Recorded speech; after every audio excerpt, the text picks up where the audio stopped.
YouTube नगरवासियों, स्वागत है आपका एमजे सर यूट्यूब चैनल में। आज फिर हम आपके लिए लाए हैं कक्षा 12 की बोर्ड परीक्षा से एक बहुत इंपॉर्टेंट पैराग्राफ और हम आज सीखेंगे हिंदी टू इंग्लिश ट्रांसलेशन। तो चलो बिना किसी प्रस्तावना, पृष्ठभूमि और परिचय के प्रारंभ करते हैं। अपनी मातृभाषा को निकृष्ट समझना हमारी भूल है।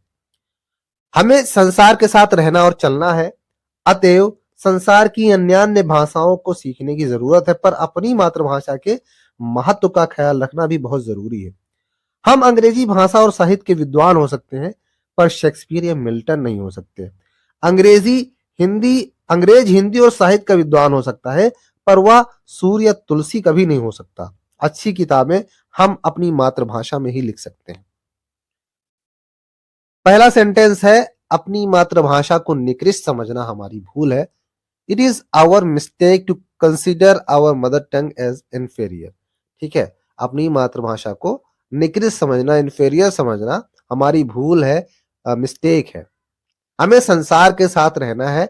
We have to live and move with the world, और चलना है। ठीक है, इसलिए हम लोग मूव लिखेंगे। अतएव संसार की अन्य भाषाओं को सीखने की जरूरत है। There is a need to learn other languages of the world. पर अपनी मातृभाषा के महत्व का ख्याल रखना भी बहुत जरूरी है। ठीक है, but it is also very important to take care of the importance of our mother language. हम अंग्रेजी भाषा और साहित्य के विद्वान हो सकते हैं। भाषा को लैंग्वेज कहा जाता है और साहित्य को लिटरेचर, और विद्वान को स्कॉलर कहा जाता है। We may be scholars of the English language and literature, पर शेक्सपियर या मिल्टन नहीं हो सकते। But we can not be Shakespeare और मिल्टन। अंग्रेज हिंदी भाषा और साहित्य का विद्वान हो सकता है।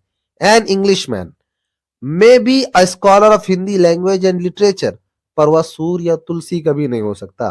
बट ही में नेवर बी सूर और तुलसी। अच्छी किताबें हम मातृभाषा में ही लिख सकते हैं।